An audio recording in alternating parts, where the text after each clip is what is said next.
Assalamualaikum warahmatullahi wabarakatuh. Mimin lanjutkan lagi cerita Raja Kegelapan Cipenya. Tapi seperti biasa, sebelum dilanjut, bantu tekan tombol like dan berkomentar juga Tuan Rena gas. Bab 1289 ini tidak mungkin. Ji Fei, apakah kamu siap? Saudara Long memandang Ji Fei. Tampaknya tidak penasaran dengan kondisinya, dan bertanya. Aku siap. Aku memutuskan untuk membunuh si Kou Xiong sendirian. Ji Fei mengumumkan dengan bangga. Ah, semua orang di tempat kejadian berseru. Dan Li Ruoxi tanpa sadar meraih lengan Ji Fei. Suamiku, kamu tidak salah, kan? Dia baru saja terbaring dalam pelukannya, terluka parah, dan sekarang dalam sekejap mata dia harus menghadapi seorang tuan sendirian. Bagaimana itu mungkin? Keterampilan bela diri si Kou Xiong tidak terduga dan tidak sebanding dengan Ling Ruofeng. Ji Fei menggelengkan kepalanya. Aku tidak salah. Aku adalah kepala Balai Naga. Aku harus membereskan kekacauan di Balai Naga. Dia menatap si Kou Xiong.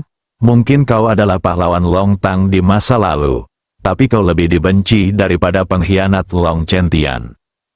Si Kou Xiong tidak menyangka Ji Fei akan mengatakan hal buruk tentangnya. Dia juga penuh amarah dan menatap Ji Fei. Jangan terlalu sombong. Apakah kamu tahu apa konsekuensi dari mengatakan ini? Dia tidak akan membiarkan siapapun meremehkannya seperti ini. Bagaimanapun, dia tidak mengkhianati Long Tang. Mendengus, Ji Fei, apa hakmu untuk menilai kakekku seperti ini? Kontribusi apa yang telah kau berikan pada Dragon Hall? Bisakah kau mengalahkan kakekku? Si Kou Bingnian berbicara dengan nada sinis. Ji Fei terkekeh. Dulu aku memang tidak memberikan kontribusi apapun kepada Dragon Hall. Tetapi aku juga tidak meminta apapun dari Dragon Hall.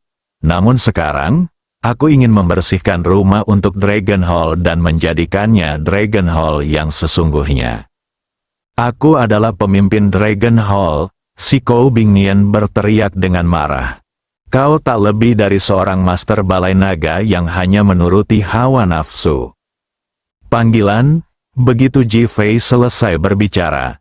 Dia melayangkan pukulan mendominasi ke arah si Kou Xiong, dan tiba-tiba dia seperti seekor naga raksasa yang naik ke langit dan menyerbu ke arah si Kou Xiong. Keterkejutan sekali lagi muncul di mata si Kou Xiong. Ji Fei memang menahan kekuatannya. Dia benar-benar menutupinya. Bahkan saudara Long yang ada di sebelahnya pun terkejut. Tadi, ketika Ji Fei mengatakan bahwa satu orang bisa membunuh si Kou Xiong, dia pikir dia sedang bercanda. Dia tidak menyangka bahwa Ji Fei jelas tidak berada di level yang sama seperti sebelumnya. Mungkinkah keadaannya sudah membaik lagi? Mata Ling Ruofeng juga dipenuhi dengan keterkejutan. Ji Fei di depannya bagaikan kabut yang membuatnya tidak dapat mengerti, namun mengejutkannya lagi dan lagi. Bagus, si Kou Xiong berteriak dan mengangkat tangannya sedikit. Bang! Terjadilah tabrakan keras yang tiba-tiba menabrak. Seluruh hotel Longcheng berguncang hebat, dan banyak sekali serpihan puing berjatuhan. Namun kedua lelaki itu berdiri di sana, tidak ada satupun yang menghindar, seolah-olah pecahan-pecahan itu menghindari mereka. Haha, si Kou Xiong tertawa terbahak-bahak, jika aku memiliki kemampuan bela diri sepertimu 70 tahun yang lalu, lebih sedikit orang akan mati, dan perang dapat diselesaikan dengan cepat. Ji Fei, kamu memberiku kejutan dan membuatku bersemangat untuk bertarung.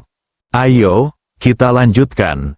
Aku ingin melihat level apa yang bisa kau capai. Si Kou Xiong tampak sangat terkejut, dengan ekspresi tidak biasa yang tidak dapat dipahami oleh siapapun. Pada saat ini, dia tiba-tiba membuka lengannya dan menerkam ke arah Ji Fei.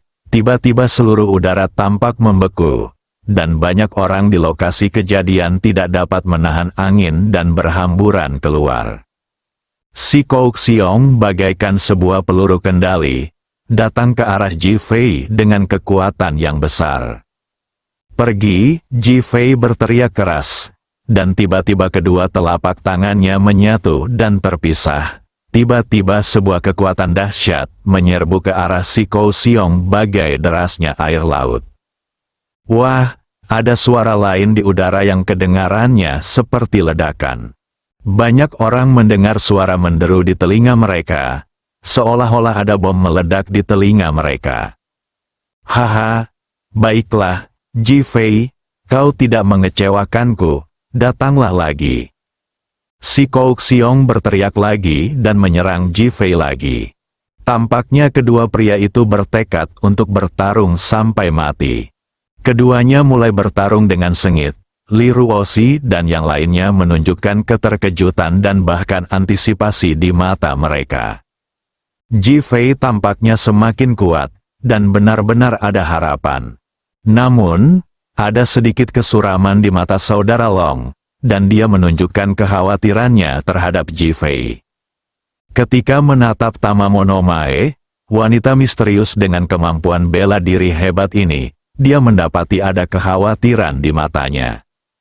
Ling Ruofeng berdiri di sampingnya dengan senyum puas di wajahnya. Akhirnya, haha, Ji Fei, kamu harus bekerja keras untuk menjadi lebih baik, teruslah maju. Ling Ruofeng berkata sambil tertawa lebar. Dia telah melihat Ji Fei telah menghabiskan seluruh tenaganya, dan hanya menunggu untuk melihatnya mati kelelahan. Ji Fei, berhentilah berkelahi, si Kou Xiong ingin membuatmu lelah dan kelelahan sampai mati. Su Piao Miao sudah berteriak keras. Li Ruoxi dan yang lainnya akhirnya mengerti dan melihat ke arah Su Piao Miao. Ji Fei bukan tandingan si Kou Xiong. Si Kou Xiong telah mempermainkan Ji Fei dan ingin menguras kekuatannya. Satu-satunya hal yang tersisa untuk dilakukan adalah mengungkap semuanya. Tuan-tuan, suami, kakak, semua orang berseru, dengan kekhawatiran di mata mereka. Li Ruoxi ingin maju tetapi ditahan oleh Su Piao Miao. Dia tidak menguasai ilmu bela diri. Jika dia terus maju dia hanya akan mengalihkan perhatian Ji Fei. Si Kou Bingnian dan si Kou Ningsue khawatir tentang kakek mereka si Kou Xiong ketika mereka melihat kekuatan Ji Fei. Sekarang mereka mendengar bahwa Ji Fei berusaha sekuat tenaga untuk mengalahkan kakek mereka. Apalagi yang bisa mereka lakukan selain menjadi bodoh. Sebaliknya, mereka tidak lagi khawatir, melainkan penuh kebanggaan. Haha, Ji Fei, aku tidak menyangka kau sebodoh itu. Si Kou Ningsue berpikir, sekalipun Ji Fei tidak menginginkannya meskipun dia menanggalkan semua pakaiannya, orang macam apa dia kalau bukan orang bodoh, sengaja membuat Ji Fei marah. Ji Fei, kau sudah kehabisan akal. Si Kou Xiong berteriak keras dan menamparkan tubuh Ji Fei dengan pukulan tiba-tiba. Tubuh Ji Fei terlempar dan menyemburkan beberapa suapan darah ke udara. Suami, Li Ruoxi ingin menangkapnya, tetapi Su Piao Miao menahannya. Li Ruoxi sama sekali tidak mampu menahan kekuatan internal ini, dan dia mungkin akan mati sebelum Ji Fei. Ji Fei, aku mengagumi keberanianmu dan kesetiaanmu pada Dragon Hall. Tapi kau terlalu bodoh, ini bukan musuh yang bisa kau hadapi. Ling Ruofeng mengejek tanpa ampun. Si Kou Xiong berdiri dengan gagah di tempatnya, menatap Ji Fei yang masih terbang di udara. Ji Fei, pemimpin Balai Naga membutuhkan keberanian dan rasa keadilan. Tetapi yang lebih dibutuhkan adalah kemampuan. Bukan orang yang sia-sia sepertimu. Ledakan, Ji Fei terjatuh dengan keras ke tanah. Engah. Dia menyemburkan 2 suap darah lagi, dan tampaknya akan mati. Suami, Li Ruoxi melepaskan diri dari ilusi dan hendak menyerbu. Tiba-tiba Gunung Longshan yang awalnya tenang tampak berguncang seolah-olah telah terjadi gempa bumi. Lalu aura putih megah menyapu Ji Fei bagaikan gelombang laut. Semua orang berteriak karena terkejut. Li Ruoxi berhenti.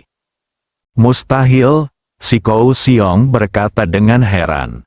Apa yang sedang terjadi? Si Kou Bingnian dan si Kou Ningsue bertanya pada saat yang sama. Ji Fei yang sudah hampir mati tiba-tiba diselimuti kabut putih. Kemudian ia melayang dan mulai berdiri.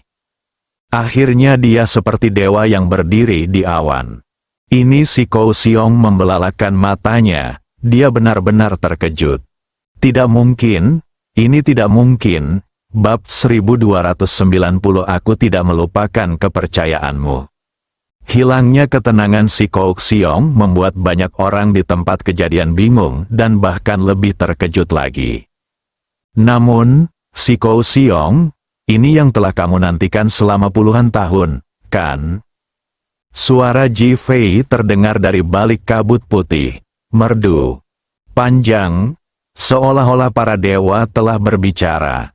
Kamu, bagaimana kamu tahu? Nada bicara si Kou Xiong penuh dengan kerumitan dan kemarahan yang mendalam. Karena kamu baru saja mengatakan bahwa semua orang di Longshan telah pergi untuk menekuni seni bela diri, tetapi kamu tidak pernah pergi, dan bahkan tidak keluar untuk menyelamatkan kerabatmu ketika mereka terbunuh. Ini menunjukkan bahwa kamu memiliki sesuatu untuk diminta dari Longtang ini, dan Longshan ini.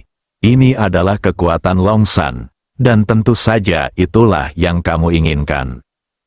Kamu benar-benar menebak semuanya. Si Kou Xiong memasang ekspresi jelek, penuh penyesalan dan ketidakpercayaan.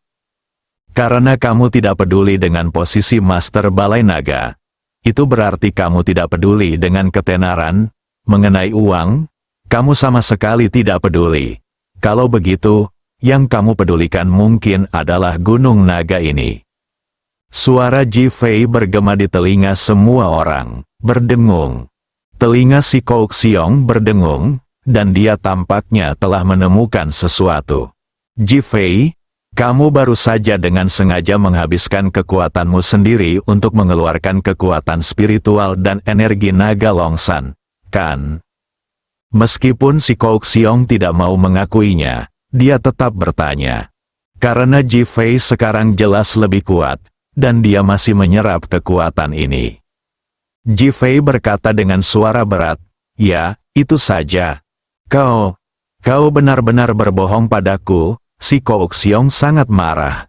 Longshan memiliki energi spiritual dan energi naga, itulah sebabnya orang-orang bersembunyi di sana untuk berlatih.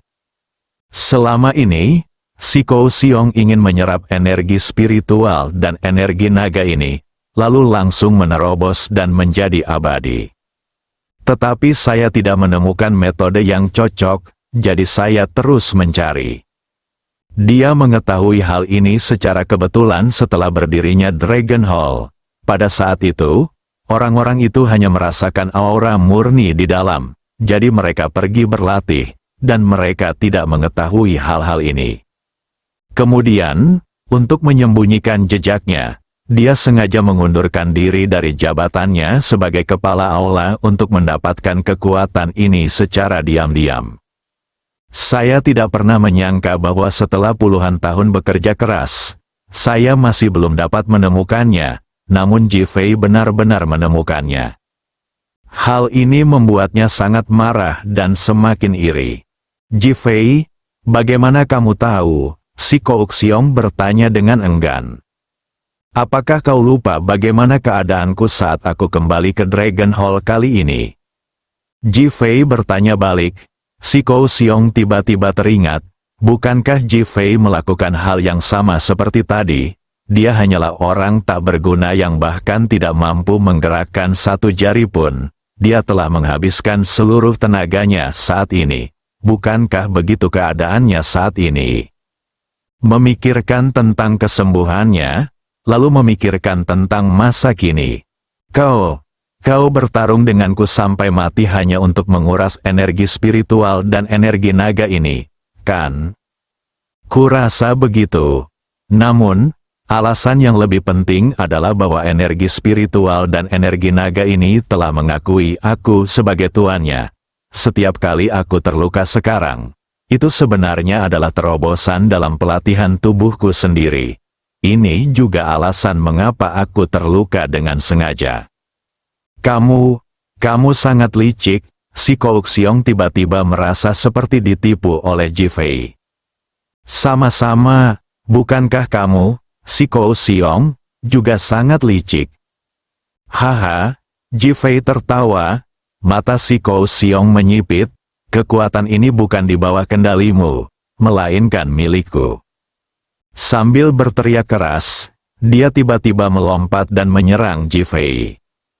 Desir, bayangan putih yang menyelimuti Jifei seketika berubah menjadi seekor naga putih, seakan jatuh dari langit dan menyerbu menyongsong si Kouxiong. Wah, terjadi serangkaian ledakan lagi di udara. Ah, jeritan menyedihkan si Kouxiong bergema di Hotel Longcheng. Berdebar, si Kouxiong jatuh langsung dari udara ke tanah. Kali ini giliran dia yang mulai muntah darah. Kakek, si Kou Bingnian dan si Kou Ningsue bergegas dan ingin mendukung si Kouxiong. Si Kouxiong melambaikan tangannya dengan susah payah untuk menghentikan kedua pria itu.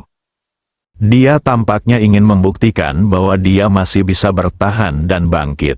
Semua orang di tempat kejadian tercengang. Mereka tahu kemampuan bertarung si Kouxiong dan betapa kuatnya dia. Tetapi mereka tidak menyangka bahwa Jifei dapat dengan mudah membunuh si Kouxiong hanya dengan satu gerakan. Ling Ruofeng bahkan merasakan jantungnya bergetar 2 kali, dan dia merasakan hawa dingin merayapi hatinya. Si Kouxiong menatap Jifei. Batuk, dia menyemburkan 2 suap darah dan menatap Jifei. Jifei, aku sangat mengagumimu, kamu tidak hanya berani dan bertanggung jawab, tetapi kamu juga cerdas. Kamu dapat melihat tujuanku dan sepenuhnya menaklukkan kekuatan Longsan dengan penampilanmu. Si Kouxiong terbatuk 2 kali lagi. Jifei, aku kalah, mimpiku seumur hidup akan segera hancur. Aku hanya punya satu permintaan sekarang, dan aku harap kamu bisa menyetujuinya. Kakek, si Kou Bingnian dan si Kou Ningsue menangis keras. Kau tidak perlu mengemis padaku tentang urusan Balai Naga, ini adalah tanggung jawabku. Aku harus menepati janjiku kepada leluhur Balai Naga, Long Aotian, dan King Chang. Mengenai masalah si Kou Bingnian dan si Kou Ningsue, selama mereka bisa mengurus diri sendiri di masa depan, kami di Longtang tidak akan mempersulit mereka dan akan membiarkan mereka menjalani hidup mereka di Longcheng. Mengenai perkembangan Longtang, Anda tidak perlu khawatir. Saya sengaja terluka untuk menguji seberapa banyak orang yang setia di Longtang. Untungnya, mereka semua memilih saya dan Longtang. Saya yakin dapat membawa mereka menuju kejayaan. Jifei mengambil inisiatif untuk berbicara. Si Kouxiong terbatuk 2 kali, dan tiba-tiba raut wajah gembira muncul di wajahnya. Ya, Jifei memang pahlawan. King Chang dan Long Aotian tidak salah tentangmu. Mereka memilih orang yang tepat. Jika ada yang ingin kau katakan, katakan saja. Jifei sedikit penasaran dengan si Kouxiong di depannya. Jadi dia menatapnya dan berkata, "Ajak aku keluar, biar aku bicara berdua saja denganmu." Si Kouxiong memandang Jifei. Setelah ragu sejenak, Jifei mengangguk dan berjalan maju untuk menjemput si Kouxiong. Kakek, si Kou Bingnian dan si Kou Ningsue berteriak. Ingat, begitu kamu menjadi anggota Longtang, kamu akan menjadi anggota Longtang seumur hidup. Jifei akan menjadi kepala Longtang di masa depan. Jika kamu berani mengkhianati Jifei, kamu akan mengkhianati keluarga si Kou. Bahkan jika aku mati, aku tidak akan membiarkanmu pergi. Setelah si Kouxiong memperingatkan kedua cucunya, dia memandang Jifei dan berkata, "Jifei, ayo pergi." Si Kou Bingnian dan si Kou Ningsue tidak dapat lagi memahami kakek mereka. Awalnya dia ingin membantu mereka mendapatkan posisi ketua aula, Jadi mengapa dia mulai membantu Ji Fei sekarang? Ji Fei menjemput si Kouok Siong dan tiba di Longsan dalam sekejap mata. Dalam perjalanannya, ia menyuntikkan tenaga dalam ke dalam diri si Kouok Siong, sehingga si Kouok Siong dapat terus hidup. Wajah si Kouok Siong tampak lebih cerah dan dia tampak merasa lega. Begitu si Kouok Siong dibaringkan di tanah, dia segera berbalik dan berlutut di depan Longsan. Saya, si Kouok Siong, minta maaf kepada semua orang. Namun, saya, si Kouok Siong, tidak pernah melupakan instruksi Anda. Bersambung.